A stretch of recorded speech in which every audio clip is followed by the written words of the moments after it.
어제부터 계속해서 세계 경제를 어렵게 할 수 있는 티핑 포인트에 대해서 알아보겠습니다. 그러니까 미국 연준이 제로금리 시대를 마감하면서 기준금리 인상 기조를 시작하게 됐는데 이 기조 하에서 세계 경기 회복이 마땅치가 않게 되면은 세계 경제가 복합 불황에 빠지지 않을까라는 우려감에 대해서 알아보는 겁니다. 어제는 선진국을 중심으로 한 이 티핑 포인트에 대해서 알아봤는데 오늘은 신흥국을 비롯해서 여러 가지 문제에 대해서 알려드리겠습니다. 한국경제신문의 한상춘 논설위원 나오셨습니다. 어서 오세요. 네, 안녕하십니까? 네, 어제 이 부분과 관련해서 반응이 상당히 좋았다고 들었는데요. 예, 사실 그 방송을 하면서 좀 이렇게 시장을 낙관적으로 좀 뭐랄까 긍정적으로 보려고 굉장히 노력을 많이 하는 사람인데요. 느닷없이 이게 티핑 포인트에 대해 얘기하니까 그 부분에 대해서 좀 제 방송이 좋았다기보다는 그 부분에 대한 좀 우려 차원이다 보니까 연말 연시를 앞두고 이렇게 해서 좀 좋은 쪽으로 좀 얘기해달라 하는 그런 쪽의 얘기들이 좀 많았습니다. 네, 반응이 오늘 사실 이렇게 티핑 포인트 얘기는 우리가 방송 전에도 하인 거랑 같이 이렇게 얘기했습니다는 이건 우려 차원의 얘기지 지금 발생한다는 얘기는 아닙니다. 그렇죠. 그런 측면에서 이런 고리가 형성될 때 시청자분인가 투자자분은 그런 고리가 조짐이 나타날 때 재산의 그 손실을 좀 최소화하기 위해서 이런 쪽의 염두는 좀 하실 필요가 있다 하는 이런 차원에 좀 말씀드린다는 걸 꼭 좀 다시 한번 좀 당부해드리겠습니다. 뭐 티핑 포인트는 잘 아시죠? 왜냐하면 지금은 세계화 7년 만에 대전환이기 때문에 항상 이렇게 순식간에 상황이 변할 수 있는 환경이 도래할 수 있기 때문에 지금 이제 금리 인상 기조에서 각종 거기에 맞춰져 있는 시스템이라든가 마켓이 아직 또 시장 참여에도 훈련이 돼 있지 않은 상태 아니겠습니까? 그렇죠. 그래서 순식간에 변할 수 있는 그런 부분의 변수들이 지금 상태에서 가장 중요하기 때문에 거의 티핑 포인트에 대해서 월가에 관심이 높다 이렇게 보이겠습니다. 네, 말씀해 주신 것처럼 꼭 이러한 것이 일어날 것이다라는 전망이 아니라 어떠한 변수가 만약에 갑작스럽게 확산이 된다면은 이러한 세계적인 경제 불황이 이루어질 수 있다라는 예상이니까 이러한 변수들이 어떤 것들이 있는지 잘 참고를 해보시기 바랍니다. 어제는 말씀드린 것처럼 신흥국을 중심으로 알려드렸는데 선진국을 중심으로 알려드렸는데 더 중요한 것이 신흥국 아니겠습니까? 네, 그렇습니다. 특히나 중국 경기 문제에 대해서 많이들 우려를 하고 있는데요. 네, 올해의 그 세계경제 한국경제 TV에서도 그렇게 하겠습니다는 세계경제 10대 뉴스, 국내 경제 10대 뉴스 할 때 중국 경제가 그 바우치에서 7% 밑으로 3분기에 떨어진 것은 아마 10대 뉴스에서는 들어갈 것 같습니다. 그만큼 중국 경제에 대해서 뭐 특히 우리 입장에서는 굉장히 관심이 되는 상황 아니겠습니까? 그런 상태에서는 중국 경제가 내년에 이렇게 세계적으로 미국의 금리 인상 어떤 대전환기에 받쳐주지 못할 경우에는 이렇게 티핑 포인트로서 꼽는 것이 아닌가 이렇게 보고 있는데요. 왜냐하면 위기 극복 과정에서 지난 7년 동안 위기 극복 과정에서 중국이 큰 역할을 했지 않습니까? 아무래도 그렇죠.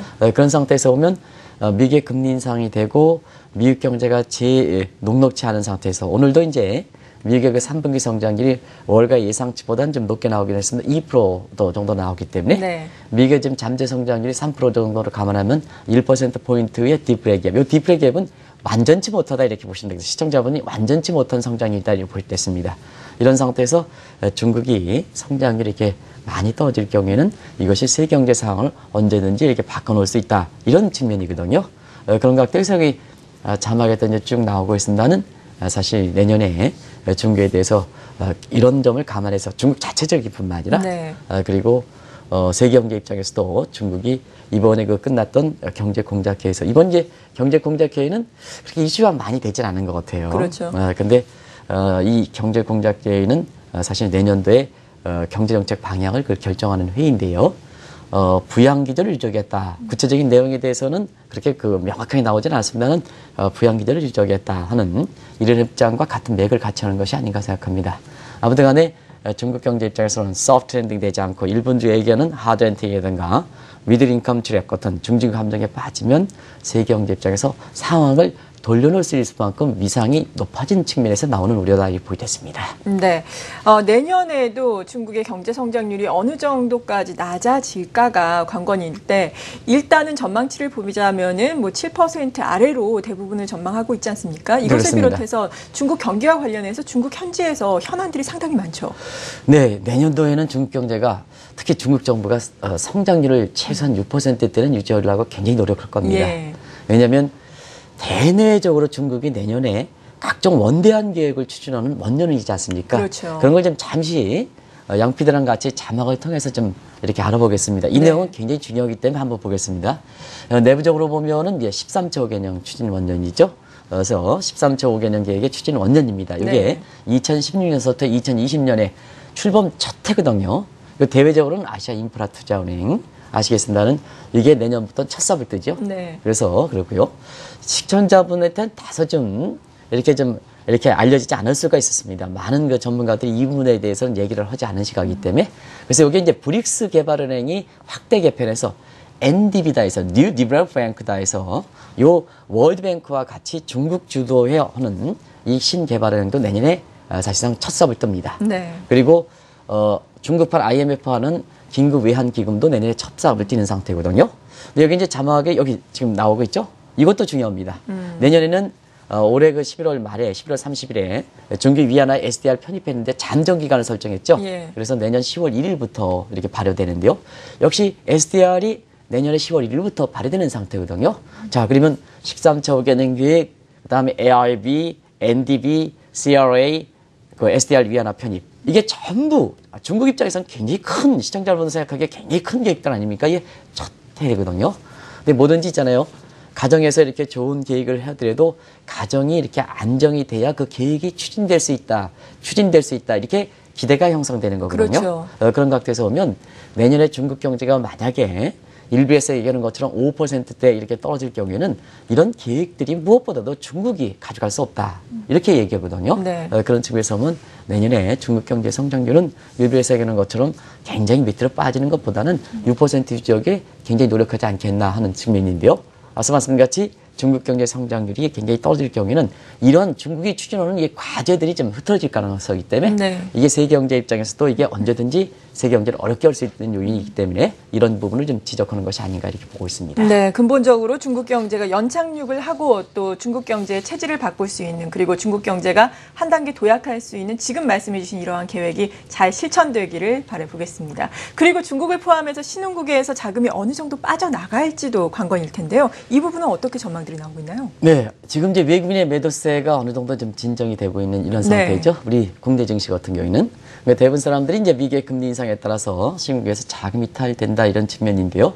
이 자금 이탈되는 측면에서 우려 차원에 이제 제기되는 국가들이 한번 잘 보시면 되겠는데요.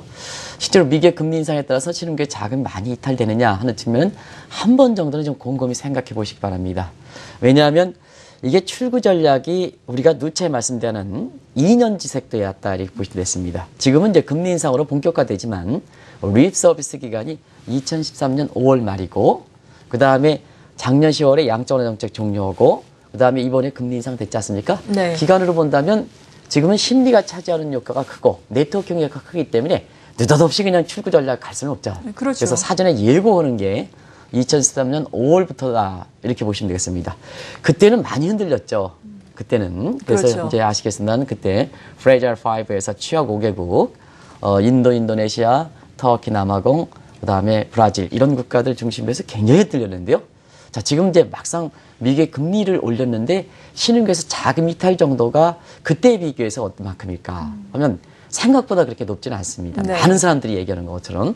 그래서 일부 유가 하락과 이렇게 결부되어 있는 국가들은 지금 이제 자금 이탈에 이렇게 시달리는 모습을 보고 있죠. 중남미 3국, 그 다음에 남아공, 터키 이런 국가들은 원자재 가격 문제와 미국의 금리 인상 문제가 겹치기 때문에 사실 지금은 미국의 금리 인상에 자금 이탈이 시달리고는 있습니다는 나머지 국가들 한번 보겠습니다. 나머지 국가들은 우리도 그렇죠. 지금 우리도 뭐 미국의 금리 인상에 따라서 많은 사람들이 우려했습니다는 지금은 오히려 미국의 달러의 자금이 유입되는 추세고요.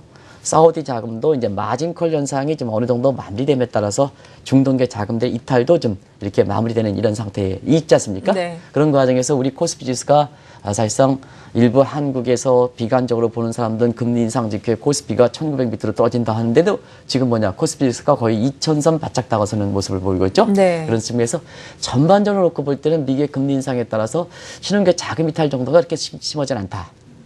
왜 그러냐면 출구 전략은 이미 2년 전부터 시작됐다. 그래서 가장 먼저 언급될 때가 2013년 5월 말에 그때 많이 흔들리지 지금은 그렇다 하는 것을 좀 꼭 말씀드리는데요. 어쨌거나 지금은 자금 이탈 부분에서 일부 사람들이 얘기하는 것처럼 많이 이렇게 될 때는 신흥국 경제도 굉장히 경기 침체와 그다음에 자금 이탈에 이중적 부담을 지닌 상태거든요. 네. 그럼 자금 이탈을 방지할 때 그걸 방지할 수 있는 이런 여건 대응 수단을 강구할 때는 경기가 더 급락한다는 얘기입니다.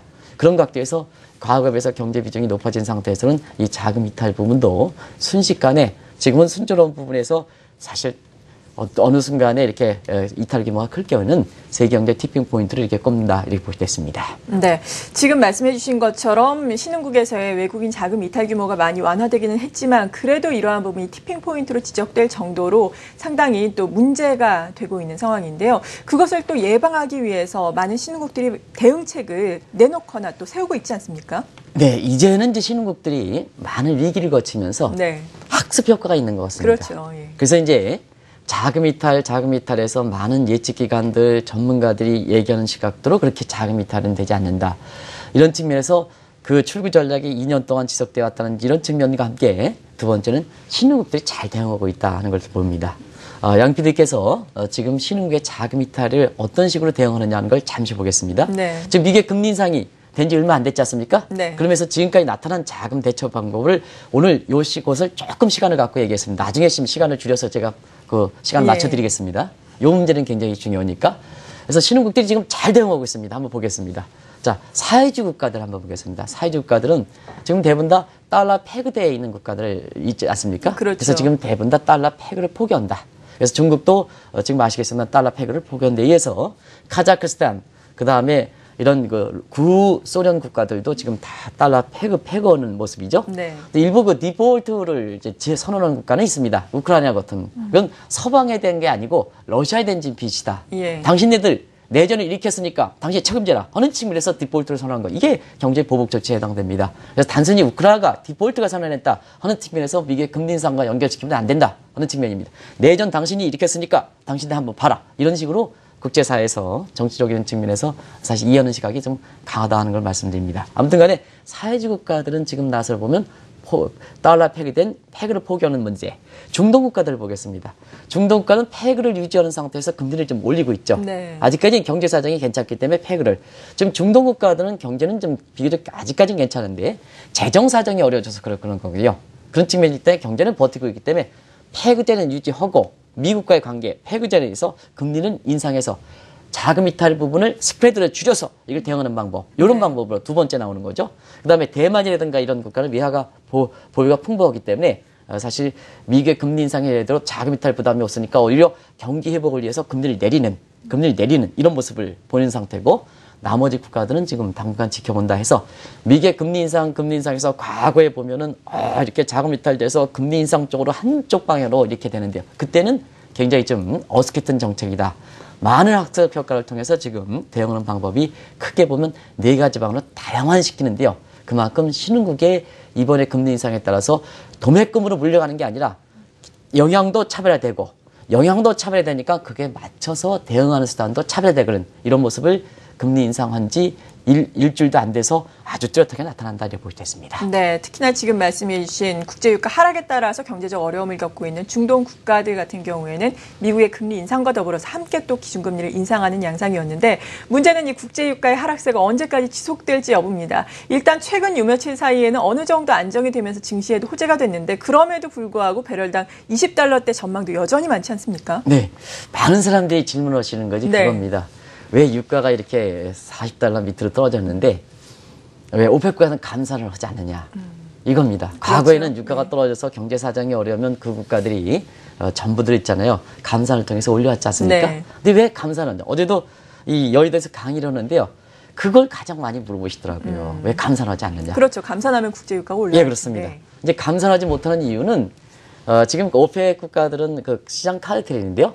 지금 이제 원유에 대비해서 대체재가 많이 나왔지 않습니까? 네. 그러다 보니까 원유수의 가격 탄력도가 비탄력적이지 감산에 따른 효과가 나타나는데 지금 이게 원유의 가격 수요 탄력성이 뭐냐면 탄력적이기 때문에 이제 뉴인 형태가 됐습니다. 이 수직된 형태가 돼야 되는데 뉴인형 디맨드 커브가 이기 때문에 이때는 뭐냐 감산하더라도 오히려 원유 판매 대금이 줄어주는 이러기 때문에 감산하지 못한다 이렇게 볼 때 있고요.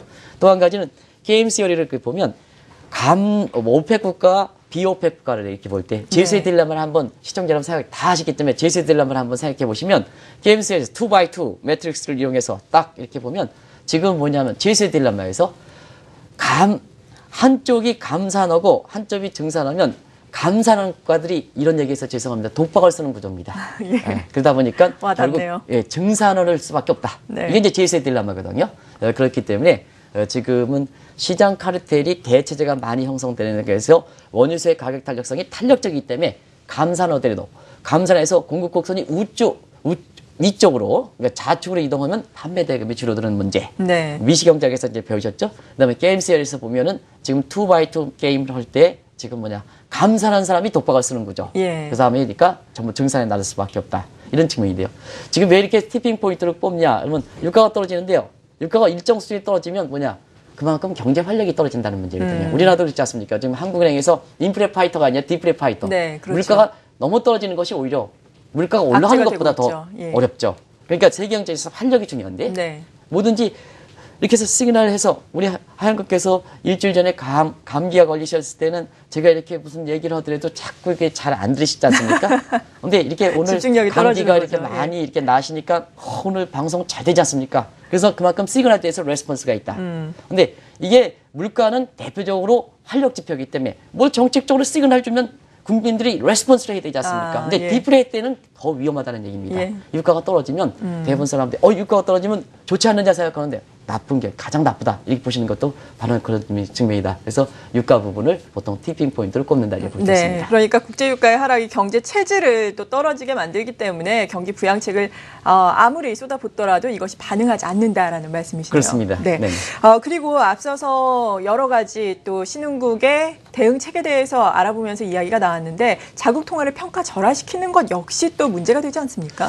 이 부분이 이제 지금 미국의 입장이 예. 지금 정리가 되는 것 같습니다. 우리가 보면 이제 미국이 금리 인상 이렇게 하면서 유럽이라든가 중국이라든가 이런 게 평가절하하다 네. 하지 않습니까? 금융 완화책 하다 보니까 미국이 경제 여건이 녹록치 않아서 달러가 강세돼서 가뜩이나 수출이 안 좋은 상태에서 이렇게 경기가 더 떨어질 우려. 지금 수출 기업들의 아마 4분기 기업들 실적 보면 수출 기업들 실적이 굉장히 안 좋게 나올 겁니다. 예. 지금 이제 벌써부터 그런 얘기 나오지 않습니까? 그러다 보니까 미국이 한번 보면 미국의 금리 인상 달러 인덱스 대체로 100을 넘어야 되거든요, 지금. 근데 오늘도 달러 인덱스는 좀 98레벨 때는 좀 오히려 떨어졌지 않습니까? 예. 이런 것이 그렇습니다. 그러면 다른 국가들 평가절하, 미국도 반사적 측면에서 달러 강세를 방지하기 위해서 달러 약세 도모하는 이런 측면에 세계 경제 입장에서는 소위 평가절에 대한 어떤 환율 전쟁, 이게 이제 다른 측면을 보겠습니다. 다른 사람들이 얘기하는 것은 미국이 달러 강세를 사실 달러 강세인 상태에서 다른 국가들이 이게 환율 전쟁이고 네. 제가 말씀드린 것은 미국도 다른 국가들이 평가절할 때 미국이 달러 강세를 수용해야 되는데요. 그러면 이제 세계 입장에서는 환율 전쟁이라는 게 그 환율 전쟁으로 표현할 수는 없습니다. 왜냐하면 여기서 환율 전쟁이라는 것은 중심 통화가 받아주느냐 안 주느냐. 자, 중국 위안화, 위달러에서 위안화 절하, 유로화 약세. 근데 미국이 그러면 달러 강세에서 미국 경제에 받쳐줘서 수용을 하면 그건 환율 전쟁이 아니죠. 네. 그건 잘 보시기 바랍니다. 근데 미국도 수용하지 못하면서 인위적으로 달러를 중심통화 입장에서 달러 약세를 놓으면 그건 환율 전쟁이다 이렇게 보시다 있거든요. 그런 측면을 우리가 보시기 바랍니다. 중심통화가. 그래서 단순히 위안화 같이 유로 같이 낮춘다 해서 그것이 환율 전쟁은 아니다라는 걸 꼭 말씀드리겠습니다. 중심통화. 근데 지금은 미국 입장에서도 받쳐줄 수 없는 상태이기 때문에 그런 측면에서 티핑 포인트를 꼽는다 이렇게 볼 때 있습니다. 네, 마지막으로 이러한 위기를 또 세계가 또 힘을 합치면서 같이 헤쳐나가야 할 텐데 금융위기를 겪으면서 글로벌 공조체제는 어느 정도 더 강화가 된 듯한 모습이지만 사실 이러한 것이 딱 실천이 안 되니까 공연불에 그친다라는 지적도 있지 않습니까? 예, 지금은 뭐든지 약속이라는 게 이렇게 많이 지켜지지 예. 않는 것 같습니다. 세계가 하나가 된 상태에서 나오는 현상이 아닌가 생각합니다. 이 국경의 경제적 측면에서 국경의 의미가 없어졌으니까 사실 국가 내부에서 민족 인종 간의 갈등과 똑같은 현상이다. 네. 경제 측면에서는. 그래서 약속은 잘 지키지 않는 현상이다. 그래서 우리가 보면 WTO 규범에서 FTA 협상에서 아무리 협정문이 나오더라도 과거처럼 저걸 반드시 지켜야 될 것이냐. 기업하시는 분 한 번은 저 반드시 지켜야 될 것이다. 또 너무 많은 협약들이 나오죠. 왜 이렇게 협약이 많습니까? 그렇죠. FTA도 예. 뭐 이겠는데 이게 뭐 하는데 도대체 이렇게 뭐 FTA 이렇게 너무 지금 상습화되니까 저걸 지켜야 될 것이 말 것이죠. 예. 하는 측면에서 과거처럼 피부적으로 와닿지 않거든요. 과거에 무슨 FTA 협상이 타결되면요. 신문에서도 2개면 3개만 펼쳐가지고 반드시 그랬거든요. 근데 네. 저희들이 신문을 만들 때 그렇지 않거든요, 지금은요. 그래서 이제 그런 현상이 나온다, 이렇게 보시면 되겠습니다. 그래서 지금은 세계 경제가 대전한 게 있고, 그런 상태에서 지금 세계 경제가 제대로 돌아오지 못한 상태에서 이런 대전환을 잘 슬기롭게 극복하기 위해서는 각국들이 협조, 그 중에서도 세계를 주도하는 G20 국가들의 협조 이렇게 하는데요. 이게 국제협의체거든요. 결속기구 아니고 네. 협의체이기 때문에 합의사항 딱 넣어드려도 지켜도 그만, 안 지켜도 그만. 그죠? 그렇죠. 그러다 보니까 지금 국민들의 위상이 상당히 강화되니까 국민들의 이해관계가 떨어지면 국제적인 협약사항을 자, 내가 여기 참여하는 의지도 좋고 또 참여해서 결정하더라도 국민들이 받아주지 않으면 어이구 그거 뭐 어떻게 실행할 수도 없고 이런 측면이기 때문에 소위 여기 나오는 나토에서 노 액션 토크에서 공교롭게도 최경환 부총리가 이런 얘기를 많이 했는데요. 그런 그 첫 글자의 이니셜 따서 나토라 하는데요. 내년에도 세계 경제가 각국의 협조와 공조를 이렇게 바탕으로 해서 이걸 풀어나가야 되는데요. 네. 이런 부분이 좀 사실상 그 실현될 가능성이 적은 상태이기 때문에 이 문제 또한 마지막으로 티핑 포인트를 꼽는다 이렇게 보여졌습니다. 네. 어제와 오늘에 이어서 2차례에 걸쳐서 미국의 금리 인상 기조하에 세계 경제를 어렵게 할 수 있는 티핑 포인트에 대해서 자세한 내용 알아봤습니다. 한국경제신문의 한상춘 논설위원과 함께했습니다. 감사합니다. 네, 고맙습니다.